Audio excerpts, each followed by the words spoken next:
Assalamualaikum warahmatullahi wabarakatuh. Perkenalkan, saya Nisha Ayu Ariska dari Prodi Hukum Ekonomi Syariah. Untuk teman-teman yang ingin mengetahui biodata dan tujuan saya melakukan video ini, bisa cek di description box. Di sini saya akan menjelaskan tentang satu topik yang sangat menarik untuk diperbahasin, yaitu topik ingkar as-sunnah. Kira-kira nih, apa yang ada di topik ini? Penasaran nggak sih teman-teman? Kalau penasaran nih, ayo kita pergi ke topik perbahasan yang pertama, yaitu apa itu ingkar as-sunnah? Secara etimologisnya, kata ingkar sunnah terdiri dari dua kata, yaitu ingkar dan sunnah. Kata ingkar berasal dari akar kata bahasa Arab yunkiru, yang memiliki beberapa arti, di antaranya adalah tidak mengakui dan tidak menerima, baik di lisan dan di hati, bodoh, atau tidak mengetahui sesuatu. Nah, sedangkan kata sunnah pula secara etimologi bermakna suatu perjalanan yang diikuti, baik perjalanan yang baik maupun buruk. Jika dilihat di sudut terminologi pula, yang telah dikemukakan menurut para ahli, paham yang pertama timbul dalam masyarakat Islam yang menolak hadis atau sunnah sebagai sumber ajaran Islam kedua setelah Al-Quran. Paham yang kedua timbul pada sebagian mayoritas umat Islam yang menolak dasar hukum Islam dari sunnah sahih, baik sunnah praktis atau secara formal dikodifikasikan para ulama, baik secara totalitas mutawatir maupun ahad atau sebahagian saja tanpa ada alasan yang dapat diterima. Nah, dari kedua definisi ini dapat dipahami bahwa ingkar sunnah adalah paham atau pendapat perorangan atau kelompok yang menolak sunnah Nabi Muhammad SAW sebagai landasan hukum Islam. Kita pergi ke perbahasan yang kedua, yaitu siapa saja mereka yang dikenal sebagai mungkir as-sunnah. Yang pertama, kita ada Taufik Sidki. Tokoh ini berasal dari Mesir. Dia menolak hadis Nabi SAW dan menyatakan bahwa Al-Quran adalah satu-satunya sumber ajaran Islam. Menurutnya, Al-Islam huwa Al-Quran. Islam itu adalah Al-Quran itu sendiri. Yang kedua, yaitu Rashad Khalifah. Dia adalah seorang tokoh ingkar sunnah yang berasal dari Mesir, kemudian menetap di Amerika. Yang ketiga, yaitu Ghulam Ahmad Parwez.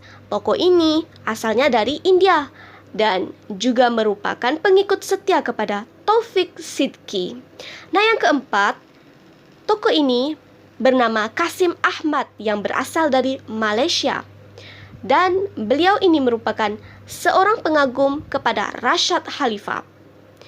Dan Kasim Ahmad pernah menyeru umat Islam agar meninggalkan hadis Nabi SAW karena menurut penilaiannya hadis Nabi SAW tersebut adalah ajaran-ajaran palsu yang dikaitkan dengan hadis Nabi SAW.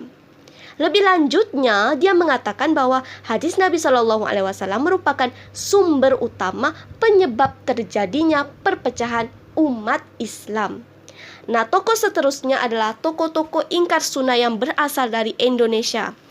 Yang pertama adalah Abdurrahman, yang kedua adalah Muhammad Irham, yang ketiga adalah Sutarto, yang keempat Lukman Sa'ad, dan yang kelima Ahmad Sutarto, yang keenam Nazwar Syamsu di Padang, Sumatera Barat, yang ketujuh Dalimi Lubis, dan yang ke-8 Sanwani Pasar Rumput, Jakarta Selatan. Seterusnya kita pergi ke perbahasan yang ketiga, yaitu mengapa mereka sampai pada keyakinan itu. Hal ini karena sebagai suatu paham atau aliran, ingkar as-sunnah klasik ataupun modern memiliki argumen-argumen yang dijadikan sebagai landasan pemikiran dalam mempertahankan faham mereka. Nah, argumen mereka ini terbagi kepada dua. Yang pertama argumen nakli dan yang kedua adalah argumen akli. Yang dimaksudkan dengan argumen nakli ini tidak hanya berupa ayat-ayat Al-Quran saja, tetapi juga berupa sunnah atau hadis Nabi. Walaupun sebenarnya agak ironis bahwa mereka yang berfaham ingkar sunnah ternyata mengajukan sunnah sebagai argumen pembelaan faham mereka. Nah, di argumen-argumen akli terdapat beberapa. Nah, antaranya yang pertama adalah Al-Quran diwahyukan oleh Allah Subhanahu wa taala kepada Nabi Muhammad SAW melalui malaikat Jibril dalam bahasa Arab. Orang-orang Arab yang memiliki pengetahuan bahasa Arab mampu memahami Al-Quran secara langsung tanpa bantuan penjelasan dari hadis Nabi. Dengan demikian, tidak diperlukan untuk memahami Al-Quran. Yang kedua, tidak percaya kepada semua hadis Rasulullah SAW. Menurut mereka, hadis itu karangan Yahudi untuk menghancurkan Islam dari dalam. Dan yang ketiga, Nabi Muhammad tidak berhak menjelaskan tentang ajaran Al-Quran karena Al-Quran itu sudah sempurna. Yang keempat, dalam sejarah umat Islam mengalami kemunduran. Umat Islam mundur karena umat Islam terpecah-pecah. Perpecahan itu terjadi karena umat Islam berpegang kepada hadis Nabi. Jadi, menurut para pengingkar sunnah, hadis Nabi itu merupakan penyebab kemunduran umat Islam. Dan lain-lain lagi. Nah, daripada argumentasi yang mereka berikan dari argumentasi akli dan nakli, dapat dilihat inilah yang menjadi sebab kepada keyakinan mereka untuk menjadi ingkar sunnah. Di perbahasan yang keempat, yaitu kapan hal itu terjadi? Sebenarnya petanda munculnya ingkar sunnah sudah ada sejak masa sahabat. Ketika Imran bin Husain sedang mengajarkan hadis, seseorang tiba-tiba menyela untuk tidak perlu mengajarkannya, tetapi cukup dengan mengajarkan Al-Quran saja. Menanggapi pernyataan tersebut, Imran menjelaskan bahwa kita tidak bisa membicarakan ibadah sholat, zakat, dan semisalnya dengan segala syarat-syaratnya kecuali dengan petunjuk Rasulullah SAW. Mendengar penjelasan tersebut, orang itu menyadari kekeliruannya dan berterima kasih kepada Imran. Pada penghujung abad kedua Hijriah, pada awal masa Abbasiyah, pada masa ini bermunculan kelompok ingkar as-sunnah. Menurut Imam Syafi'i, ada 3 kelompok ingkar as-sunnah. Yang pertama adalah golongan Khawarij. Golongan ini adalah golongan tertentu yang memisahkan diri dari kepimpinan Ali bin Abi Thalib radhiyallahu anhu. Sesudah kejadian fitnah berlaku, kelompok Khawarij menilai mayoritas sahabat Nabi SAW sudah keluar dari Islam. Akibatnya, hadis-hadis yang diriwayatkan oleh para sahabat setelah kejadian tersebut mereka tolak. Golongan kedua yaitu golongan Syiah. Golongan atau kelompok Syiah ini menerima hadis Nabawi sebagai salah satu syariat Islam. Hanya saja ada perbedaan mendasar antara kelompok Syiah ini dengan golongan ahli sunnah, yaitu dalam hal penetapan hadis. Golongan Syiah menganggap bahwa sepeninggal Nabi SAW, mayoritas para sahabat sudah murtad kecuali beberapa orang saja yang Islam menurut mereka. Karena itu, golongan Syiah menolak hadis-hadis yang diriwayatkan oleh mayoritas para sahabat, dan mereka hanya menerima hadis-hadis yang diriwayatkan oleh ahli bait. Dan yang ketiga adalah golongan atau kelompok Mu'tazilah. Kelompok Mu'tazilah menerima sunnah seperti halnya umat Islam, tetapi mungkin ada beberapa hadis yang mereka kritik apabila hal tersebut berlawanan dengan pemikiran mazhab mereka. Hal ini tidak berarti mereka menolak hadis secara keseluruhan, melainkan hanya menerima hadis yang bertaraf mutawatir saja. Nah, secara singkatnya ada 3 golongan di sini. Golongan pertama yaitu golongan yang menolak seluruh sunnah Nabi SAW. Dan yang kedua adalah golongan yang menolak sunnah kecuali bila sunnah memiliki kesamaan dengan petunjuk Al-Quran. Dan yang ketiga adalah mereka yang menolak sunnah yang berstatus ahad dan hanya menerima sunnah yang berstatus mutawatir. Golongan ini dinamakan sebagai golongan ingkar sunnah. Inilah golongan-golongan klasik yang mana mereka ini adalah ingkar sunnah. Seterusnya kita pergi ke golongan modern.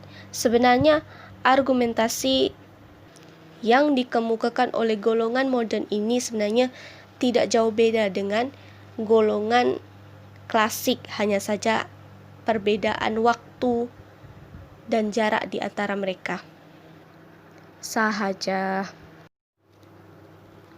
Terus saja ke perbahasan yang kelima, yaitu di mana peristiwa itu terjadi.